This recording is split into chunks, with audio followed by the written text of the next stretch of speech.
ሰላም ሰላም ውድ ቤተሰቦች እንደምን ቆያችሁን? በዛሬው ክላሳችን ደግሞ ኢንዱስትሪያል ሪቮሉሽን የሚለውን ቶፒክ እናያለን። ኢንዱስትሪያል ሪቮሉሽን ስንል የኢንዱስትሪ አብዮት ማለታችን ነው። በዛሬው ቪዲዮአችን እንግዲህ ኢንዱስትሪያል ሪቮሉሽንን ስናይ the beginnings of industrial revolution ወይም ደግሞ የኢንዱስትሪ አብዮት አጀማመር መቼ እንደተጀመረና የት አካባቢ እንደተጀመረ፣ ስቴጅስ ኦፍ ኢንዱስትሪያል ሪቮሉሽን የሚለውን ስናይ ደግሞ የኢንዱስትሪ አብዮት ስቴጆች ወይም ደግሞ ያለፋቸው ሂደቶች አሉ፣ እሱን እናያለን። በመጨረሻም consequences of industrial ሪቮሉሽን ወይም ደግሞ የኢንዱስትሪ አብዮት ውጤቶች ምን አይነት ውጤት አመጣ፣ በኢኮኖሚው፣ በፖለቲካሉ፣ በማህበራዊ ህይወት እንዲሁም ደግሞ ምን አይነት ፕሮብሌሞች ሳመጣ፣ ፕሮብሌምም አለው ይሄ ኢንዱስትሪያል ሪቮሉሽን። ስለዚህ ይሄንን እናያለን። ለቻናላችን አዳዲስ የሆናችሁ ቤተሰቦች ቻናሉን ሰብስክራይብ፣ ላይክ እና ሼር ማድረግ እንዳይረሳ በማለት ወደ ዛሬው ክላሳችን ወስዳችኋለሁ። The beginnings of industrial revolution. The industrial revolution was a fundamental change in the way goods were produced from human labor in home to with machines in factory. ስለዚህ ይሄ የኢንዱስትሪ አብዮት ስንል በጣም አስፈላጊ የሆነ ለውጥ የመጣበት ነው። ምን አይነት ለውጥ ነው የመጣው? ከዛ በፊት ፕሮዳክቶች ፕሮዲዩስ ይደረጉ የነበሩት በቤት ውስጥ በሰው ጉልበት ይመረቱ ከነበሩበት በማሽን ፋብሪካ ውስጥ በማሽን ወደ ማምረት የተሸጋገሩበት ቼንጅ ወይም ለውጥ ነው ኢንዱስትሪያል ሪቮሉሽን ስንል ማለት ነው። the more efficient means of production, the higher level of productions caused for far changes to industrialized societies. ስለዚህ ሰዎች በሰው ጉልበት አማካኝነት ወይም ደግሞ ሂውማን ሌበር ሆም ወይ ቤት ውስጥ ከማምረት በማሽን ፋብሪካ ውስጥ ወደ ማምረት የተሸጋገሩበት ጊዜ ነው ካልን እንግዲህ ፕሮዳክሽኑ እንግዲህ በጣም ሃይ ነው የሚሆነው ወይም ደግሞ ኤፊሽንት ነው፣ ውጤታማ የሆነ የፕሮዳክሽን ሂደት አላቸው፣ የምርት ስርዓት አላቸው። ዜን ሃየር ሌቭል ነው ማለት በአንድ ጊዜ በጣም ብዙ ፕሮዳክቶችን ፕሮዲውስ ማድረግ ወደሚችሉበት ነው የተቀየሩት ማለት ነው፣ እነዚህ ኢንዱስትሪያላይዝድ የሆኑ ሶሳይቲዎች ማለት ነው። ምን ማለት ነው? በአጭር ጊዜ ውስጥ ብዙ ምርቶችን የማምረት ስራ፣ በከፍተኛ ደረጃ ብዙ ምርቶችን የማምረት ሂደት ነው ኢንዱስትሪያል ሪቮሉሽን የምንለው። ፋንዳሜንታል የሆነ ቼንጅ ነው ማለት ነው። ኢንዱስትሪያል ሪቮሉሽን ስታርትድ ኢን ኢንግላንድ። እንግዲህ ኢንዱስትሪያል ሪቮሉሽን ወይም የኢንዱስትሪ አብዮት የተጀመረው እንግሊዝ ውስጥ ነው። ቢኮዝ ኢንግላንድ had domestic and overseas market, good harbor to facilitate trade, valuable raw materials, government levied relatively fair and light taxes and maintained a stable administration in a unified countries. ስለዚህ የኢንዱስትሪ አብዮት እንግሊዝ ውስጥ ነው የተጀመረው። መቼ? በ1750ዎች ወይም ደግሞ in the midst of 18th century ማለት ነው። በ1750 ወይ ደግሞ በ18ኛው ሴንቸሪ አጋማሽ ላይ እንግሊዝ ውስጥ ነው የኢንዱስትሪ አብዮት የተጀመረው። ለምንድን ነው እንግሊዝ ውስጥ የተጀመረው ስንል በወቅቱ እንግዲህ እንግሊዝ ዶሜስቲክ እና ኦቨርሲስ ማርኬት ነበራት ወይም ደግሞ በሀገር ውስጥና በውጪ ማርኬት ነበራት ወይም ደግሞ ገበያ ስርዓት ነበራት። ጉድ ሃርበርስ ቱ ፋሲሊቴት ትሬድ የወደብ ስርዓቷ ወይም ደግሞ የተለያዩ ወደቦችን በመጠቀም ኢንተርናሽናል ትሬድ ታደርግ ነበር። ቫሉዌብል ሮ ማቴሪያል የተለያዩ ሮ ማቴሪያሎች በጣም ይገኙ ነበር እንግሊዝ ውስጥ። and also the government levied relatively fair and light taxes. እንግዲህ መንግስት እዛ እንግሊዝን ሲያስተዳድር የነበር የእንግሊዝ መንግስት ከዜጎቹ የሚሰበስበው በጣም ፌር እና ቀላል የሆነ ታክስ ነበር ኮሌክት የሚያደርገው ነው። and also maintained a stable administration in a unified country. ስለዚህ እንግሊዝ ውስጥ የነበረው ገቨርንመንት በራሱ ምንድነው ስቴብል የሆነ አድሚኒስትሬሽን ወይም የተረጋጋ የአስተዳደር ስርዓት ነበራቸው ነው። ስለዚህ እንግሊዝ ውስጥ የኢንዱስትሪ አብዮት በ1750ዎቹ ወይም ደግሞ in the midst of 18th century ተጀምሯል ማለት ነው። ሁለተኛው ፖይንታችን የሚሆነው ስቴጅስ ኦፍ ኢንዱስትሪያል ሪቮሉሽን ነው። እንግዲህ ሁለት አይነት ስቴጆች አሉት የኢንዱስትሪያል ሪቮሉሽን፣ ፈርስት ኢንዱስትሪያል ሪቮሉሽን እና ሰከንድ ኢንዱስትሪያል ሪቮሉሽን ወይም የመጀመሪያው የኢንዱስትሪ አብዮት እና ሁለተኛው የኢንዱስትሪ አብዮት የሚባሉ ሁለት ስቴጆች ወይም ደረጃዎች አሉት። this is the first stage of industrial revolution.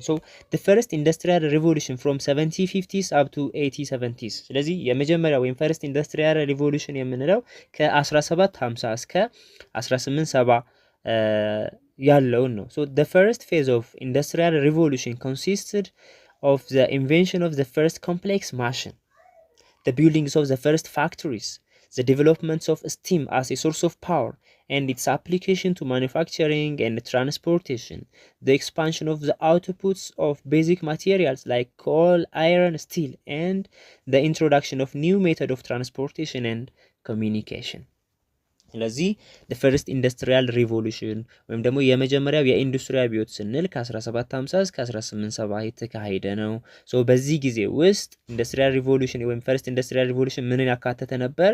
ኢንቬንሽን ኦፍ ፈርስት ኮምፕሌክስ ማሽን፣ የመጀመሪያው በጣም ውስብስብ የሚባለው ማሽን ኢንቨንት የተደረገበት ወይም የተፈጠረበት።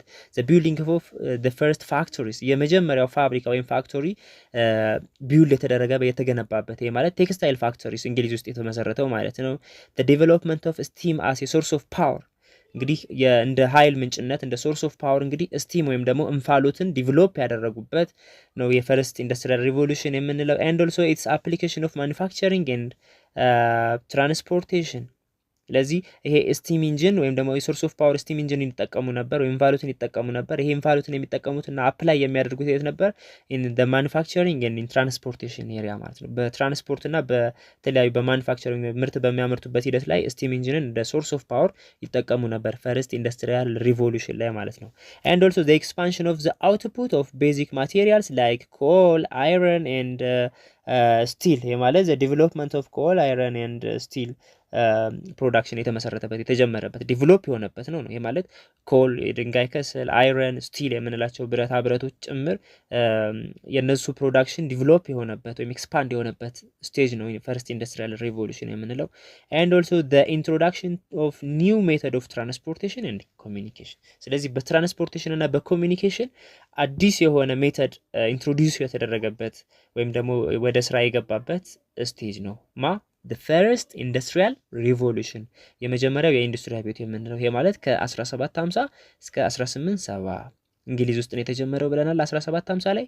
ከዛም ወደ ዌስተርን ዩሮፕ ወይም ወደ ተቀሩት የአውሮፓ አካባቢዎች እንዲሁም ወደ ኖርዘርን አሜሪካ፣ ሳውዝ አሜሪካ በኋላም ስሩአውት ዘ ወርልድ ኤክስፓንድ አድርጓል ይሄ ኢንዱስትሪያል ሪቮሉሽን ማለት ነው። ግን የተጀመረው እንግሊዝ ውስጥ ነው ማለት ነው። ሁለተኛው ስቴጅ ዘ ሰከንድ ኢንዱስትሪያል ሪቮሉሽን ይባላል which is from 1870s to still continuing or current time ማለት ነው።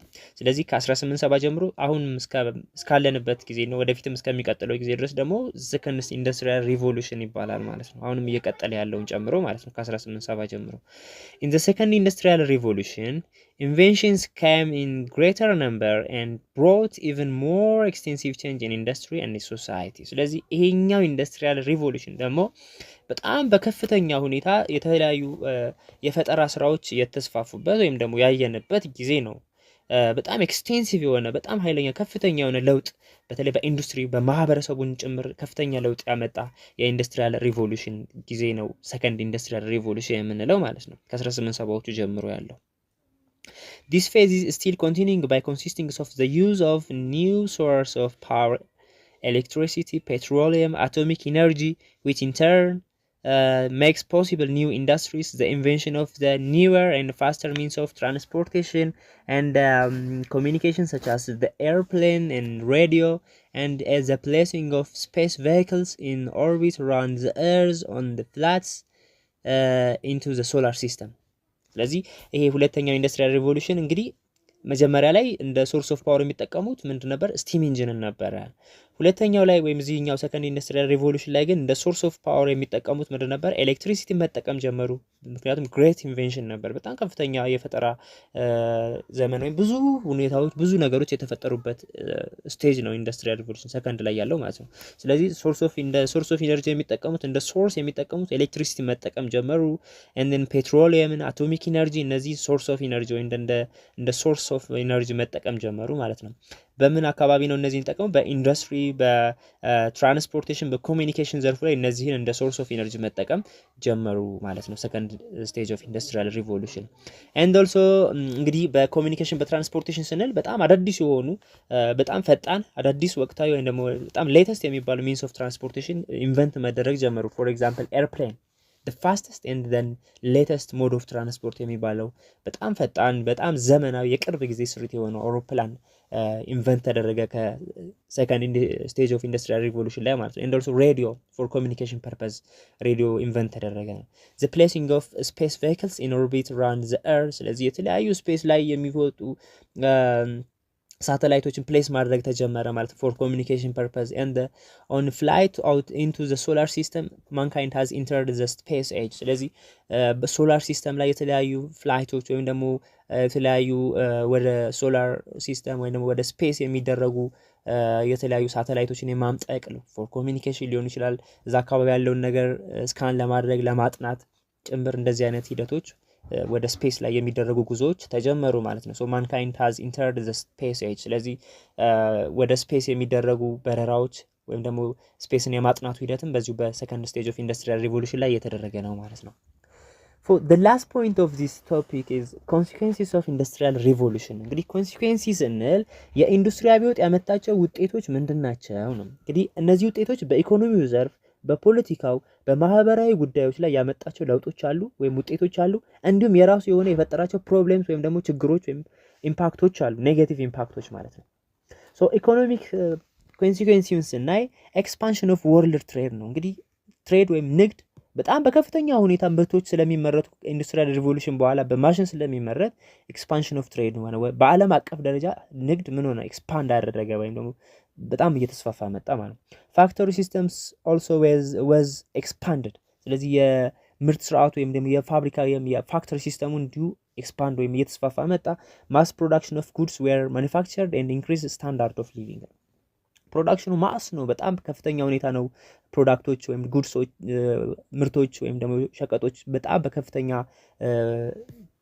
መጠን ነው እንግዲህ ፕሮዲውስ የሚደረጉት ማለት ነው ከኢኮኖሚ አንጻር ስናይ። ኤንድ ኦልሶ ኢንክሪዝድ ስታንዳርድ ኦፍ ሊቪንግ፣ የሰዎች የአኗኗር ዘይቤም እንዲሁ ከዚሁ ከኢኮኖሚው ማደግና መስፋፋት ከንግድ መስፋፋት ጋር ተያይዞ የሰዎች የአኗኗር ዘይቤም እንዲሁ ምን እያደረገ መጣ? ኢንክሪዝ እያደረገ የተሻሻለ ብዙ ለውጥ እያሳየ መጣ ማለት ነው።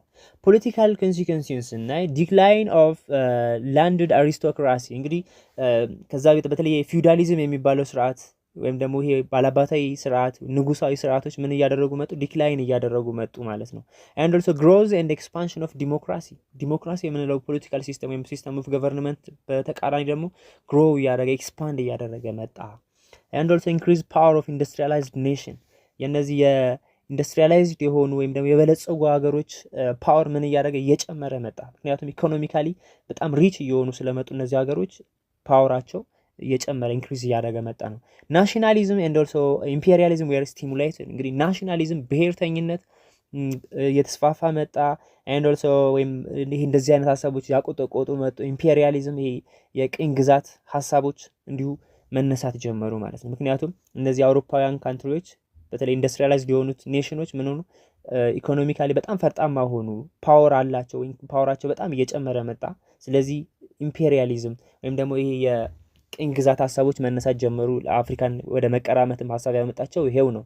እንግዲህ በጣም ኢንዱስትሪያላይዝድ ሲሆኑ ለኢንዱስትሪዎቻቸው ሮ ማቴሪያል ግብአቶች መፈለግ። ከዛም በኋላ ያው ኢምፔሪያሊዝም በጣም ሀሳቡ እየመጣ በኋላ ኮሎናይዜሽንም ድረስ ያደረሰው ወይም አፍሪካንና ሌሎች ሪሶርስ ያለባቸውን አካባቢዎች የመቆጣጠር ሀሳብ በዚሁ እየጨመረ መጥቷል ማለት ነው። ይሄ ከፖለቲካ አንጻር ነው። ሶሻል ስንል ዲቨሎፕመንት ኤንድ ግሮዝ ኦፍ ሲቲስ። እንግዲህ በማህበራዊ ስናይ ደግሞ የተለያዩ ከተሞች በጣም ዲቨሎፕ እያደረጉ ግሮ እያደረጉ መጡ ወይም እየተስፋፉ እያደጉ መጡ ከተሞች። ፖፑሌሽን ኦልሶ ኢንክሪዝድ። የህዝብ ቁጥር ነምበር ኦፍ ፖፑሌሽን ራፒድሊ ቼንጅ ማድረግ ወይም በጣም በፍጥነት እየጨመረ መምጣት ጀመረ ማለት ነው የህዝብ ቁጥር። ሳይንስ ኤንድ ሪሰርችስ ዌር ስቲሙሌትድ። እንግዲህ ሳይንስ በጣም ግሮ እያደረገ ወይም ደግሞ ፕሮግረስ ማሳየት ጀመረ። ሪሰርቾች እንደዚህ አይነት አይዲያዎች እንግዲህ የሳይንስ የሪሰርች ስቲሙሌት እያደረጉ ወይም ደግሞ እየተስፋፉ እያደጉ መጡ ማለት ነው። እነዚህ ኮንሲኩዌንሲ ወይም ውጤቶች ናቸው። ፕሮብሌሞቹ ወይ ደግሞ በኢንዱስትሪያል ሪቮሉሽን አማካኝነት የተፈጠሩ ችግሮች ወይም ፕሮብሌምስ አሉ፣ ያመጣቸው ኢምፓክቶች ማለት ነው። አንደኛ ኢኮኖሚክ ኢንሴኩሪቲ ነው። ኢኮኖሚክ ኢንሴኩሪቲ ነው ስንል እንግዲህ ኢኮኖሚካሊ እንግዲህ ሀገራቶች የተረጋጋ ወይም ደግሞ ስቴብል የሆነ ኢኮኖሚ የላቸውም። አንዳንድ ሀገራቶች ለምሳሌ አብዛኞቹ ኢንዱስትሪያላይዝድ የሆኑት ካንትሪዎች በኢኮኖሚ በጣም ፈርጣማ ሆኑ። ስለዚህ እነዚህ ኢኮኖሚ የሌላቸው ወይም ደግሞ በኢኮኖሚ በጣም ዝቅተኛ ላይ የሆኑ ሀገራቶች ደግሞ ኢንሴኩሪቲ ወይም ደግሞ የኢኮኖሚ አለመረጋጋት የኢኮኖሚ ኢንስቴቢሊቲ ገጠማቸው ማለት ነው። ወይም ኢንሴኩሪቲ ማለት ኢኮኖሚ በተወሰኑ ኢንዱስትሪያላይዝድ በሆኑ ሀገራቶች ስር ገባ ማለት ነው። ስለዚህ ኢንዱስትሪያላይዝድ ያልሆኑት ሀገሮች ለምሳሌ አፍሪካ ውስጥ ያሉትና ሌሎች ዝቅተኛ የኑሮ ደረጃ ያለባቸው ሀገራቶች ኢኮኖሚካሊ ኢንሴኩርድ ሆኖ ወይም ደግሞ የኢኮኖሚ መረጋጋት ስቴብል የሆነ ኢኮኖሚ እንዳይኖራቸው አድርጓል። ይሄ ኢንዱስትሪያል ሪቮሉሽን ማለት ነው። ሁለተኛው አንኤምፕሎይመንት ነው። አንኤምፕሎይመንት ነው እንግዲህ ስንል የስራ አጦች ቁጥር በጣም በከፍተኛ ሁኔታ እየጨመረ መጥቷል ከኢንዱስትሪያል ሪቮሉሽን በኋላ። ይሄ ማለት አንደኛው ኮዝ ምንድነው? ኢንዱስትሪያል ሪቮሉሽን ከመጣ በኋላ በሰዎች ይሰሩ የነበሩ የተለያዩ ስራዎች በማሽን ወደ መሰራት ተተክተዋል። ስለዚህ ከዚህ ጋር ተያይዞ ሰዎች ይሰሯቸው የነበሩ ስራዎች በማሽን ሲተኩ ሰዎች ስራ አጦች ይሆናሉ። ከዛ ውጪ ኢንዱስትሪያል ሪቮሉሽን በራሱ የህዝብ ቁጥር እንዲጨምር አድርጓል። የህዝብ ቁጥር እንዲጨምር ሲያደርግ ደግሞ የስራ ዕድል በዛው ልክ የተፈጠረ ካልሄደ የህዝብ ቁጥር እየጨመረ የስራ ዕድል ካልተፈጠረ ያው የአንኤምፕሎይመንት ሬቱ ሃይ ይሆናል ወይም ከፍተኛ ይሆናል ነው። ሌላው እና የመጨረሻው አርባን ስላምስ ነው። አርባን ስለም የምንለው እንግዲህ የከተሞች መበከል ወይም ደግሞ መቆሸሽ ማለት ነው። ከኢንዱስትሪያል ሪቮሉሽን በኋላ ኢንዱስትሪው ወይም ደግሞ በጣም ከፍተኛው ኤክሰስ የሆኑ ፕሮዳክሽኖች አሉ። ስለዚህ ከነሱ ከኢንዱስትሪዎች የሚወጡት ዝቃጮች ወይም ተረፈ ምርቶች እንግዲህ አካባቢን ወይም ደግሞ ከተሞችንም ጭምር ምን ያደርጋሉ? ይበክላሉ ወይም ኮንታሚኔት ያደርጋሉ ማለት ነው። ይሄን ይመስላል የዛሬው ክላሳችን። ለቻናላችን አዳዲስ የሆናችሁ የቪዲዮ ከተመቻችሁ ቻናሉን ሰብስክራይብ፣ ላይክ፣ ሼር ማድረግ እንዳይረሳ እያለን ኔክስት በሌላ ቶፒክ እንመጣለን። ስላዳመጣችሁ እናመሰግናለን።